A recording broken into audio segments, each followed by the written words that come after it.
voice. And when you hear, hope you jump for joy. I'm optimistic, glass ain't half empty, it's half full. Hopefully by now you know me from the jazz council that was years ago. So I brought more fire to doubt stools and playing by house rules. I lay back like a couch crew. I'm that dude to make his own beats, writes his own rhymes, records his own shit. Probably why it takes so much time to put out an album. Man, I'm always behind schedule. Ain't that I ain't hungry, I just always got my plate full. Try to digest all the topics that I'm spitting. You need to sit back and actually take the time to listen. We living in a new age where mind states are feeble. Kids' attention spans are shorter than Danny DeVito. My beat stole, be banging, be about my business. Bass stays knocking like a Jehovah Witness. Leave them scattering with chattering. The gang of rhyme patterns. I ain't worth challenging. You all need some aspirin. Aspiring to be me, no empires to feed. Just a chosen few that's flowing through. Firing up the weed. Jesus, crazy what the world coming to. I'm here to live it, make music. But y'all is just hanging on a gimmick, huh? Wait a minute, man. Don't get me confused with none of these newbie-ass rappers, man. I know the game be feeling fucked up, but I've been making beats since 95, regardless if I had the right promotion or not. Word up. Hey, yo, I ain't always humble. I ain't always intense. I've had my good and bad days like anyone else, more or less. Probably a lot more than less, sort of more of it in a sense. Feel blessed, so I just move forward through the stress. But don't smoke stress. Smoke the bombest weed you ever seen. Cannabis club category, certified Cali Green. Type of bomb that I keep up in my sack. They give a lot of cats anxiety attacks. There's no denying the facts. But enough about the weed, though. I keep it on a need-to-know basis. It's time for me to cut to the chase quick. So download the free LP. Spread it to your friends and family. Even to the little haters mad at me. I got 2 official LPs coming after these. So far I'm grateful for the love that's coming back to me. Truly appreciate the support, especially my peeps that had my back when I was going in and out of court. But of course a shout out to all my people. They kept the game alive instead of killing it. Selling out with weak flows, my crew. Anyone that gave an honest point of view. Much respect besides me, man. I do this shit for you, yeah, for you.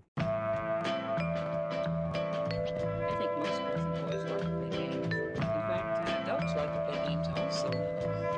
In this game, it's very important to listen to all the instructions. We're going to combine your things in this game. Ha. So suspect. Now as my rhyme surpasses, see visions are overpasses. Some choose to overlook it. They should be looking past it. We hope for classics. We over you whack masters. Soul suspects, man, we fall from the average. People try to act like they shit don't stink. They'll be up shit's creek, plus their ship's gon' sink. Now they knee deep in bullshit with nothing to think. On the brink of dealing with the most unpleasant of things. Time switch up, find ways to humble your strut. Just when you was thinking you was the next runner up. Shit out of luck, yo, it's just the way it goes. I ain't gotta stress the rest, all you already know. From a distance, street lights start to filter in. Home from a round trip, had to visit new lands. Back in the building again, back from building with fam. Spaced out, sleep deprived, staring at the ceiling fan. So many things that they said to us when we was kids, but it was all bullshit. Yeah, open up your eyes. They would try to tell us one thing, then say the next thing. So I say, never listen to the lies. Man, everyone's a critic. Just spit it how you live, it's how it's meant to be intended. So open up your eyes. It's all part of the game, ain't nothing but a dang dog. So I say, learn to read between. Yo, you going at it all wrong, so open your eyes. Yo, them cats be living life like they got 9 lives, so don't try. I hit very hard for my size 6'2", a little over 185, so get it right. They tough talk is filled with fallacies, believe none of what you... What's going on, folks? Happy Tuesday. Olika, you are the first in the house before even I properly got here. Welcome, bud. Good to see you again. And everyone else in the stream, welcome. Thank you guys for jumping in and joining in. I have big news today. Guess what? I got pants on, like real pants. Not sweatpants or fleece pants or jammies or anything. Big day. No good reason. No good reason. Just seemed like today would be a good day for the first time in like 2 weeks to wear real pants. So that's what we got going on. Oh, what's going on? We got Tassos in the house. Clark, what's going on, buddy? Good to see you. Daniel, Luis, good to see you guys. Clark, do you think I was just leaving? No. This chair is my home inside of my other home. All right. I'm trying to think what news we got today. Today, we're finished. It's posted. It could be better. It could be worse. I'm happy with it overall. So the piece we've been working on is done. And we have a video of what I did to get there to watch, which should be fun. I have both coffee keep me awake. And a beer, because we saw what happens when, I flunked the rules, as they were. So, hope everyone's doing well. Alika, just trying to prove that I do have real pants and then I'm kind of a grown-up. Sometimes. Sometimes. Okay, so, let's see. What is there to look at? Before the video starts, let's pull this guy up. I really need to label my OBS stuff better. There's just like a list of kind of nonsense names that don't really mean anything. So this is where we ended up. And overall, I'm pretty happy with it. Let's see how we got here. I think, where was it? At some point, I really think my computer's on its last legs. It's struggling with things. At one point, I actually had to merge everything down in this Photoshop file. Let's see here. That was the first version. We didn't like that at all. Re-rendered, edited. I think this is where you guys saw it last. Definitely, because it still had these white pieces, and they're like, where's my pen? Here's my pen. It still had these white pieces back here on the sides and kind of underneath here. But this kind of point was where that still didn't feel right, didn't quite know why, and then this started to feel right, where it really became about the light kind of spilling out of these things. And so big things happening, punching out all of that white behind there was a big deal. That was just grabbing attention, pulling attention towards something that didn't need attention given to it effectively. This one's kind of subtle. You can see, we'll see it in the video. If you watch kind of the edges of the rocks, I used a bunch of normal map selections to kind of paint a little bit of definition back into them. Hopefully you can see this. I know this piece stayed pretty dark altogether, and I got a giant light shining in my face. So I wonder if I can turn the brightness of that down anymore. Ooh, a little bit. You can still see me? You can still kind of see me. It could be better. It could be worse. We're still figuring this out. But at least I won't have quite as much glare in my eyes. So yeah, we're going to go over that just to kind of bring some definition back. And that one, obviously, bringing a lot more light into it. What was I doing with that one? I don't know. Painting stuff, darkening the sky again more, and I think I continue to do that. Brightening it a little bit. Adding a bit more. This is more painting of a little bit of depth so that we kind of see this tree line just a little bit more clearly. Yeah, I think I'd say overall pretty well. From raw render that looked like this, we ended up with something like that, which I think fits into kind of the mood that I was kind of hoping for, which is to say dark, yes, and isolated, kind of individual pockets of things, but with the overall idea that it's not necessarily the darkest time in the world. It's just feels that way from day to day. And that we're all in this together, and hopefully this image kind of speaks to that. I think it's still, my kind of critique on it, especially after having slept a couple hours and looking at it again, is that it still feels a little bit muddy or washy, and I think it's because I spent so long kind of trying to search for what this was supposed to look like. And a lot of it there's a lot of blurs in it, and there's a lot of very, very loose painting that I think gives the whole thing just a bit of a muddy feel to it. It's not quite as crisp as I would like it, because I did want it to be foggy, but this feels not quite as nice as I would like the fog to feel. So maybe, I feel like we have time on these live streams. Maybe we'll do another dark one, like a different image, but kind of like the same type of atmosphere, and see if we can improve on it. But I did a lot of painting in this one. I think I probably could have done more, and it would have looked better. I think that if we went full painterly on this, some things would be easier. So this actually looked like a digital painting and not a 3D model. It would be easier to kind of paint back in some of those highlights, because they don't need to look similar to everything else. You don't really see any clear brush strokes in this, or at least, zoomed out you don't. I think that would have made it a little bit easier. But that said, I think there's some opportunity to learn some more stuff in this direction. So maybe I'll do another one with a different theme or a different subject and composition to keep working on it. Because I definitely struggled with this more than I'm used to, which is a good thing, right? It means I'm learning something new. Okay, so let's get to the video, shall we? Let's do the video.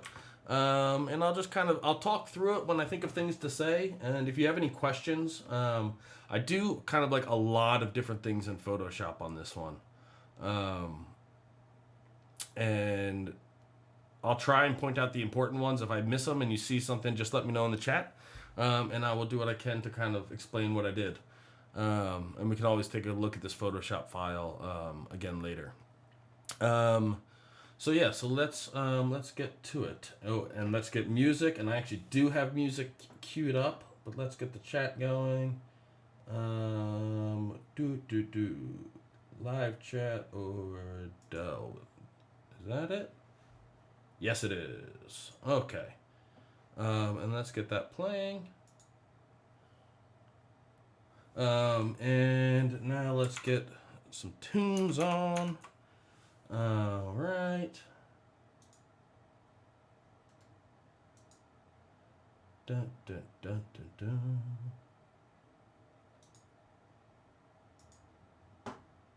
And we gotta turn that up. Hopefully you guys can hear that. After midnight, when the sun goes down, the moon's up. Some of the best times. I think you guys should be able to hear that. I still don't have this like fully smoothed out, but we're getting there. We're getting little bits by little bits.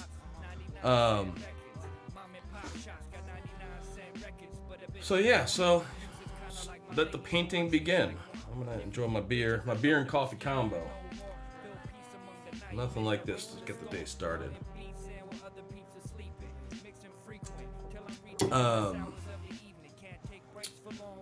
I'm not even sure what I've already done. I wasn't paying attention.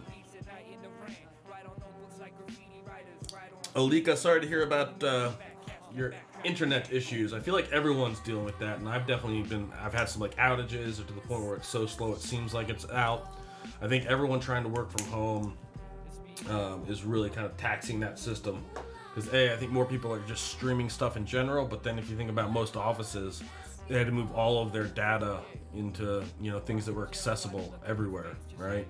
And then people at home need to access it. So it's been a bit of a struggle on that. I'm just kind of fixing some of the things that were popping out as me. As most of it, it's always like, if something's grabbing my attention, do I want my attention going there or do I not want it? So like there's like a hard edge there between that, so I just went in and painted that out, adding in some like little highlights and stuff, which I kind of do in and out this whole time. Jake, do I ever work with reference images for a project like this? For my sketches, it depends. If I have something very specific in mind, and I'm not like clear on it, or I'm not sure how it's supposed to look, a lot of times I'll try to find like a photographic example of like either the mood or light or colors that I'm trying to achieve. To be honest, for this one, in retrospect, that would have been a good thing, and I think it would have been more like, I feel like the confidence I had in my head when we were at sketch time of what I wanted this to look like was very misplaced, which is easy, right? Like it's easy to think what you're seeing in your head is representative of something that can actually exist, and I think a lot of times it isn't. I think more often than not it isn't. So this would have been a good time to have photographic reference as like a guide, like how should the colors read, how should the values read. Not only would it have been smoother, it probably would have been faster, as opposed to kind of, as we've all seen, and for this one I've done a decent amount of kind of like searching like left and right to kind of figure out where this is supposed to go, which is not efficient, but it is a good way to learn, right? Every time you do something wrong, you learn that you shouldn't have done it that way next time, or you shouldn't do it that way next time. But yeah, photographic reference, it really depends, and a lot of times for these quick sketches, I don't. especially if I don't have a very clear picture in my head. It's usually if I have, oh, I want this to look like X, that I'll look it up. If I don't know, not always. I was just gonna say something about photographic reference. One of the things that I do find with photographic reference, and this is for professional and personal work, it's that a lot of times you have a picture, like developers for whatever reason have this picture in their head that they should do their living room or whatever it might be at dusk, right? Because from the outside that looks beautiful. Sorry about that. Just because outside looks beautiful at dusk, right? Like we've all seen most big projects, big like residential luxury projects, like the exterior is done at a dusky time. So you see the glow of the inside plus the actual like blue and cool hues from outside.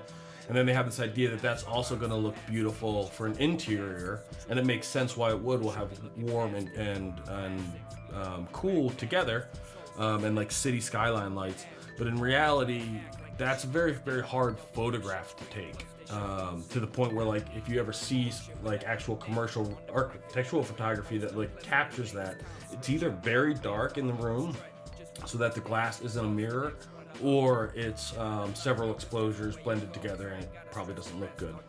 But it's easy to think in your head that would look great. And I can't tell you how many times I've done photographic searches for like an example of that where it looks really, really good. And I just can't find it.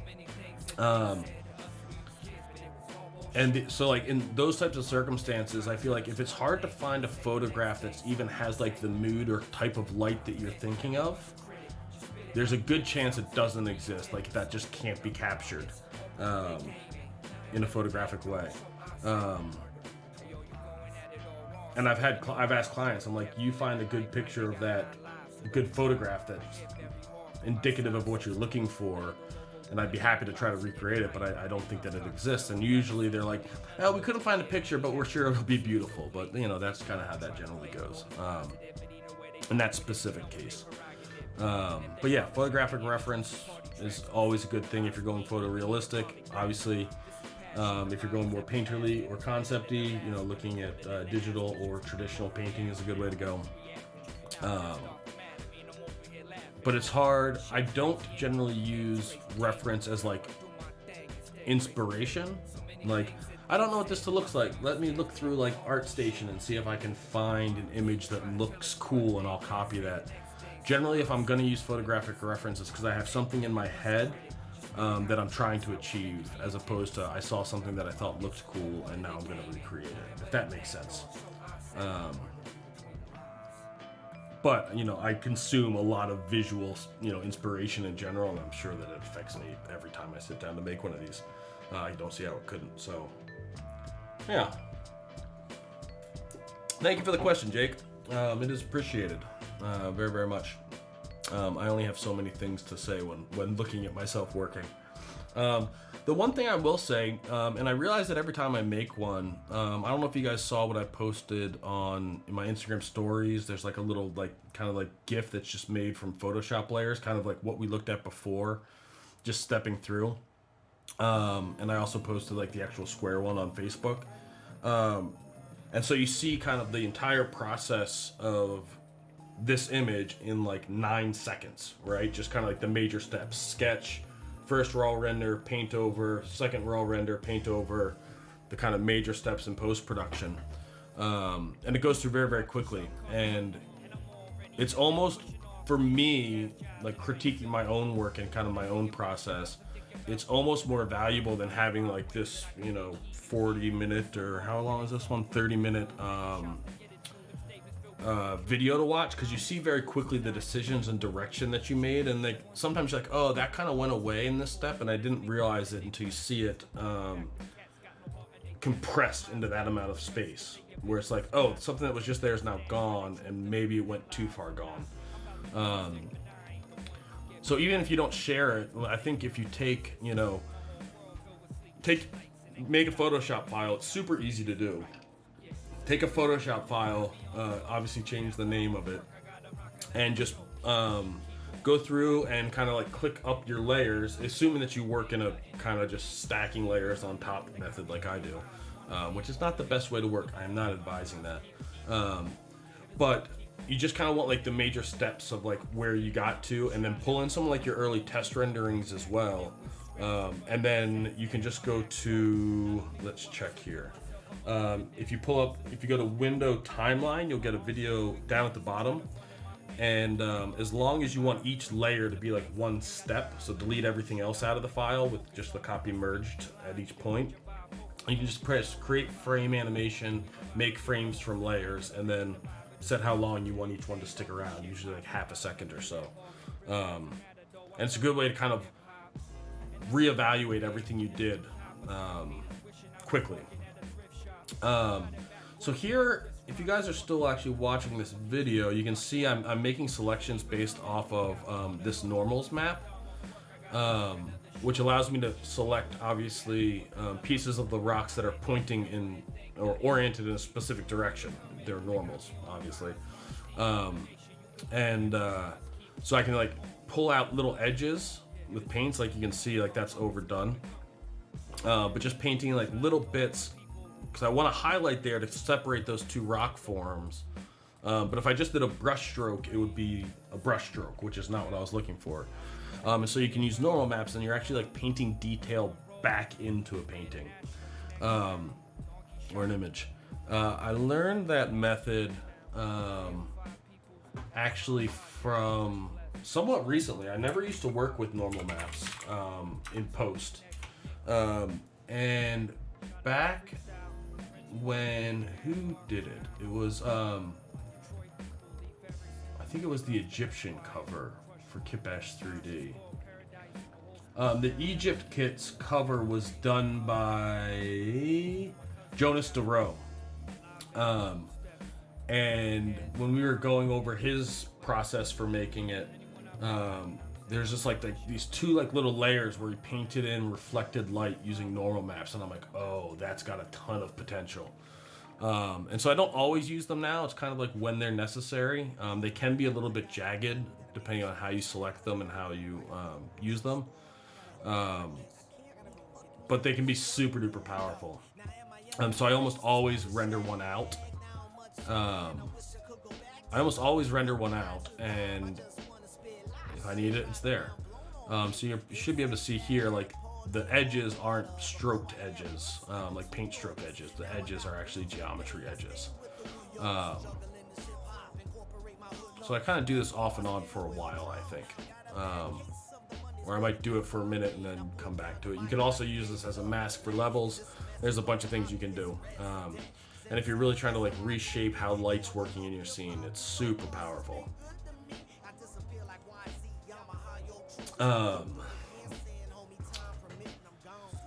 But yeah, I did this. Oh, I was gonna share this with you guys.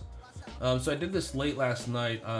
This past like 6 or 7 days, I've been working on this like rushed project for a client of mine that's kind of stolen all of my attention. What is it called? That got finished up yesterday.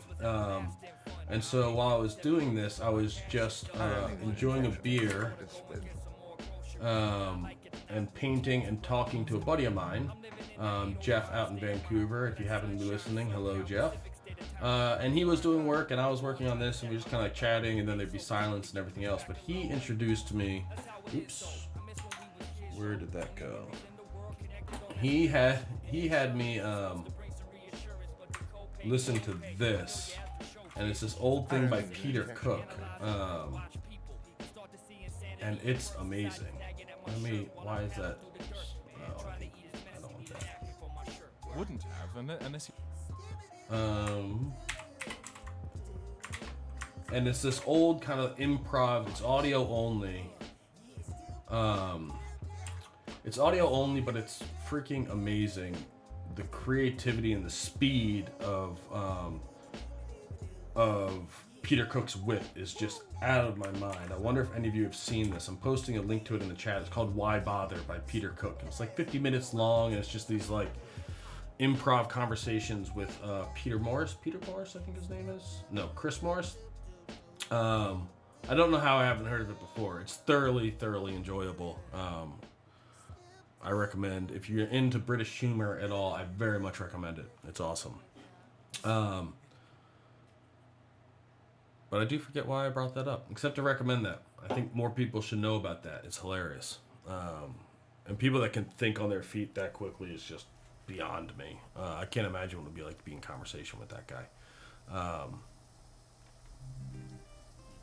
But yeah, so I think I ended up like painting this for hour and a half, something like that. Just kind of casually, not trying to work fast, just kind of trying to make it look better.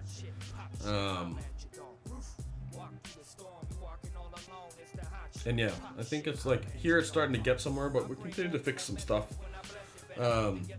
Jeff provided some like valuable feedback. I sent him over just like a quick screen grab. I'm like, dude, he's a VFX artist that also specializes in kind of development and tools, coding and the like. So a cool mix of technical and artistic. But so I sent this over to him at one point. I'm like, hey, what do you think? And I think it was actually right at about the time of where the video is right now. You can kind of see I'm painting a vignette in, but as opposed to darkening the outsides, which are obviously very dark still, I'm brightening the center of it. So the end result is that it's still a vignette or a further vignette to this image, but it's adding brightness to the center as opposed to darkness to the outside. And so that, along with a few other tips about kind of like bringing this light up a little bit higher, I think really kind of helped this. And then we fixed some stuff going on the top as well.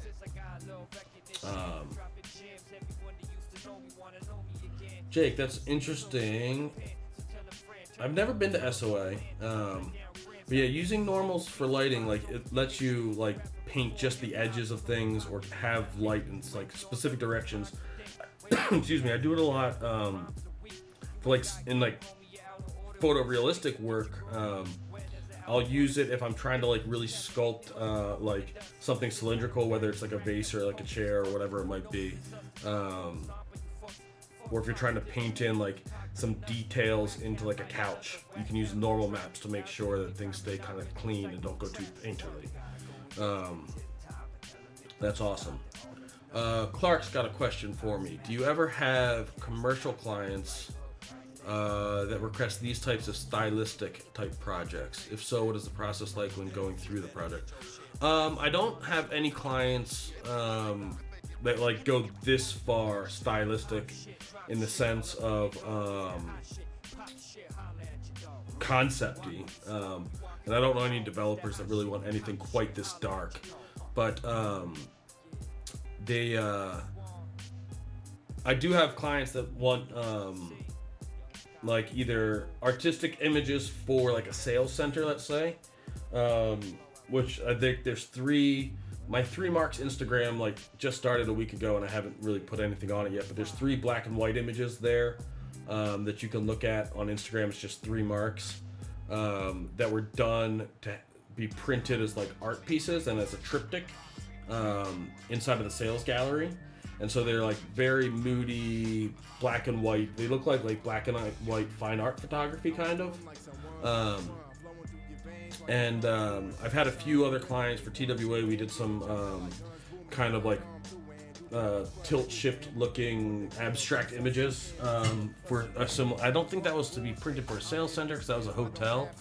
I'm not sure what they actually used them for, or if they ended up using them at all in the end, to be honest. You know, those are like kind of like these very impressionistic images, and the process, it kind of depends with those. When the further away you get from like your normal work, the process becomes a bit looser, and I really enjoy that part. So generally, I try to get a feel for what they're looking for, and then say, okay guys, let me just go and play with that idea, and I'll come back with some sketches to see what you guys think. And so that's one of the times that I will show like work in progress more so than I do for my standard images with the client. But it's just like, here's an idea. What do you think of this direction or this direction? And so it'll still be fully colored and you'll still get a full sense of the direction I want to go. But it's more like a pitch, like I'm trying to get greenlit to continue in that direction. The snow image that I did for 277, which some of you have probably seen, was similar in the sense they didn't actually request that image. I was pitching that image, and so I made like a very, very rough, hey, what do you guys think about doing New York in the wintertime at dusk or whatever? But I do feel like the further you go in that direction, you have to get your client to like believe in the idea, so that you can pursue it. So you need to sell that idea, and you know, that's definitely a situation where an image is worth 1,000 words. But also, if you can get them to buy into this idea at the very beginning of the process, they tend to take some ownership of it, and that's good for moving it forward. If they get some ownership in it, they want to see it succeed. So yeah, the process isn't that much different, except at the beginning, it's usually a little bit more exploratory and a little bit rougher.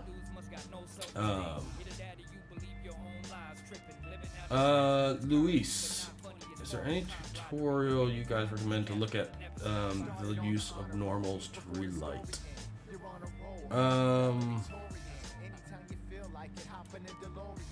I don't know if I've ever seen any. I'm sure I've seen it used in tutorials. I can't think of like a specific tutorial that was about that.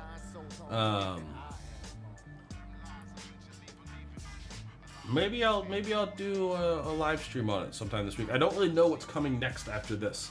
I haven't really thought about it. My head's kind of just coming out of the cloud of being consumed by that project I was working on. But maybe we'll just go through and actually like break down. I'll bring out one of these images and just give some examples specifically of how I use it. Or maybe we'll make a little image and we'll not light it in 3D. Ooh, that would be a fun challenge. What if we didn't light the image in 3D and we just worked with normal maps? That could be fun. Let me know what you guys think about that idea. I'm sure there'd be a lot of missteps. It's a challenge. I've never done that. But it could be fun, and at very least it would show you the way that I use normal maps to kind of like shape lighting.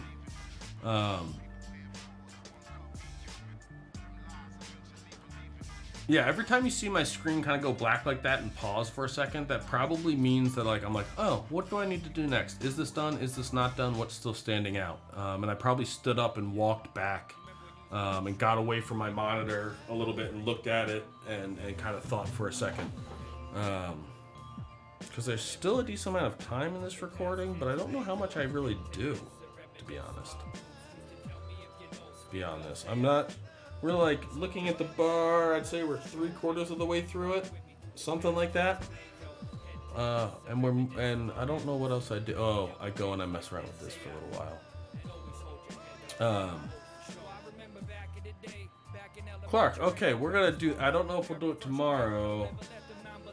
I have to think about it. I have to think of a good image to do for it, or to make. Should we make an image? Maybe we'll make an image. And see if I can paint all the lighting into it using just a normal map. It'll be a very painterly effect if we're doing it all with that. But it could be fun. I like the idea of doing it. Oh yeah, I know what I do here now.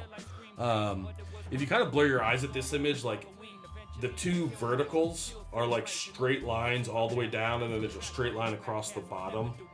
And I just wanted to break that up a bit, so I go in and kind of continuing to use normal maps and depth masks. Start to paint just a little bit of light into the sides, so that we don't have these straight lines coming down visually. I'm not actually moving any geometry, I'm just trying to change the brightness values. And you also see, we're going to see here in a second,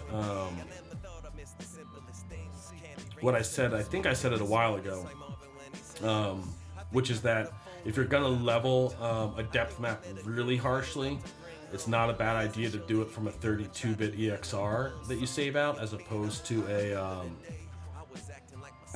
even like this file's in 16 bits.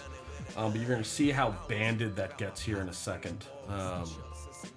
And then I open up the raw depth file and level it, and you can see even super compressed, it still maintains a smooth gradient from black to white.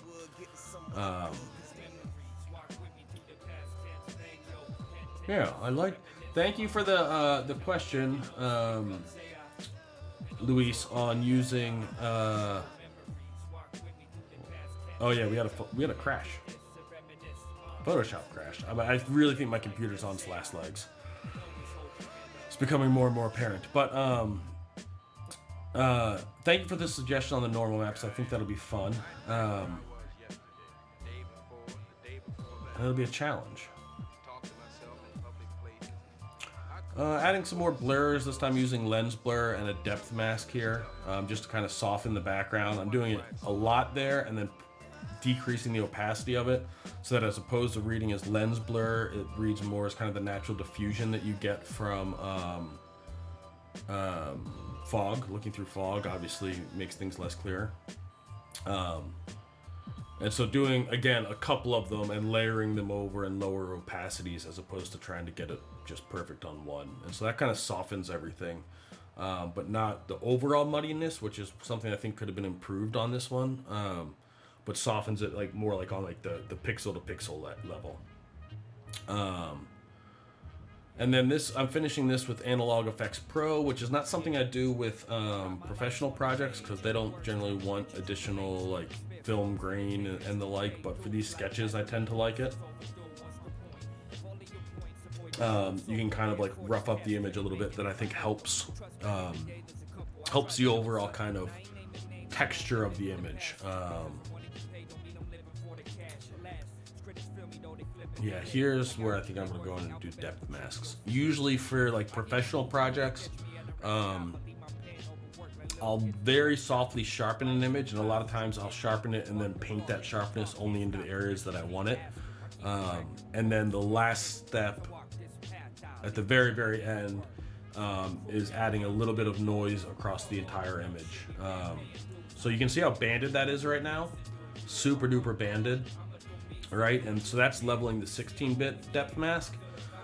This is going into the 32-bit depth mask, and you can see that, well, that one pretty quickly. You can see how much smoother that gradation is, so that we don't have those like super duper hard edges. But yeah, so I'll sharpen the image a little bit and paint that where I want it, and then using just Gaussian monochromatic noise, add like between 0.5% and 1% of noise to the image at full resolution.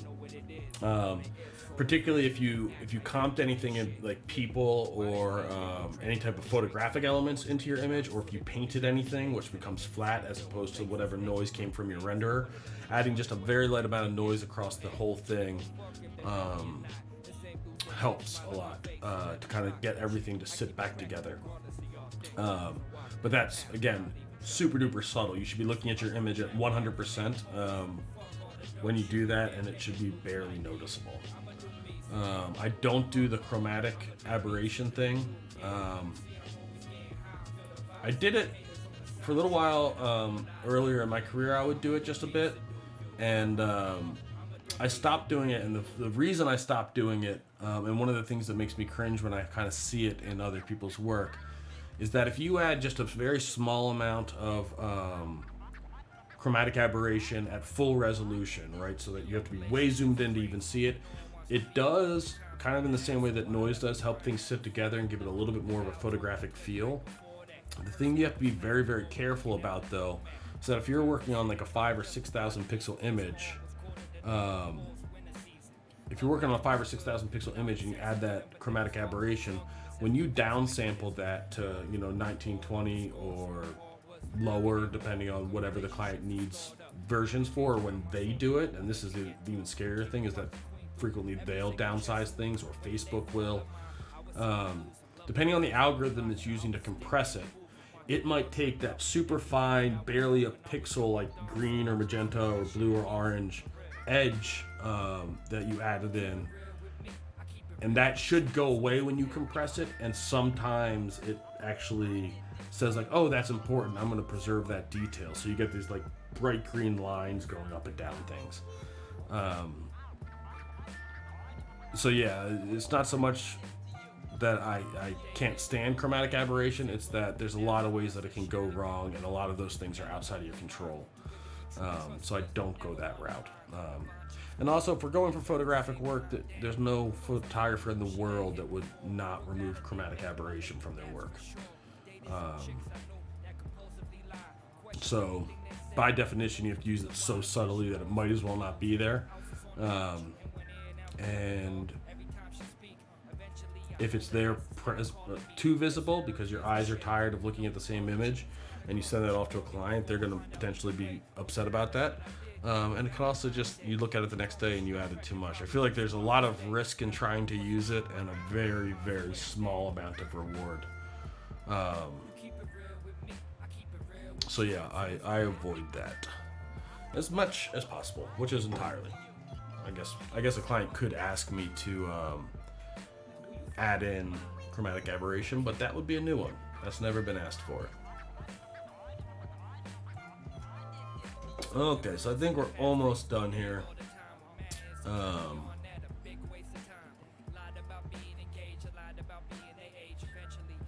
Trying to figure out what happened here. And yeah, so now we're just painting in one last little thing on the right there to bring that little tree out and kind of break up that big horizontal black or vertical blackness on the right. And that's about all she wrote. Yeah, that's the end of it. And so we're done. What time is it? 1:45. Maybe we'll call this a short one today, and I'll start planning for later this week. That's not any fun to look at. Let's see here. Let's go back to this guy. We'll just leave this up. So if you guys have any questions, I'd be happy to answer them. Otherwise, can you actually see that whole thing? There we go. Otherwise, I'd say, okay, one image down, still trying to figure out this live streaming thing. But you know, I think we're improving little by little. What else do we have? So yeah, I'll set up something for normal stuff. We might have some guests this week, fingers crossed. I've got to do some planning. I've kind of had my head in the hole for the past 7 days. There'll be something coming after this.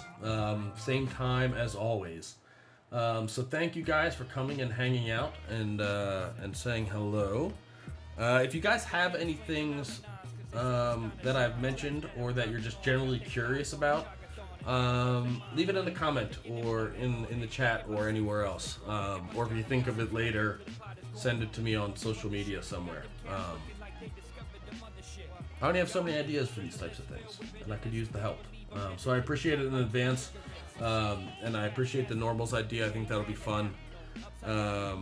And God knows what we're going to come up with. I have a feeling it's going to be like some things really cool and some things effing awful. But hopefully there'll be something to be learned there. Alright, so until next time, guys, or until tomorrow, so 23 hours from now, be well, everyone. Stay safe, stay positive, keep making art. Oh, two last things that I did want to mention for those of you that are still here with me. One, if you want to do a BrightArtDarkTimes, you totally should. There's a link in the comments to the Kit Bash post about it. You can pick up their Utopia kit for free. I believe that's still up. If you don't have any of their kits to play with, they rock. And then there's also if you're looking for something other kind of to inspire you to make some art of some sort, I think I pulled it up somewhere. Where is it? Maybe. Yes. Fabio modeled this like weird old concept-y car. It's kind of cool. It's kind of weird. It's fun. the Lancia Stratos. I think it's from like the 60s or something. And he's giving the model away, and you can, and asking people, you know, make an image with it, make a render, and he's doing like a little competition. Where did my actual chat go? So if you want the model, this is the link to his YouTube account where he set it up. Clark, it does look like the Speed Racer car a bit. It's fun. I think you can make something really cool with it. And I think it's just like a week-long competition. Make something cool. The details are in his video. So if you guys are looking for some excuse to make some art or to do something creative, there's one. You get a free model to do it with. Anything else? That's all I got. Guys, thank you for hanging out. I hope you enjoyed it. Be well, stay safe, stay positive, and we will talk to you soon. Same time tomorrow. Cheers, guys. Take care.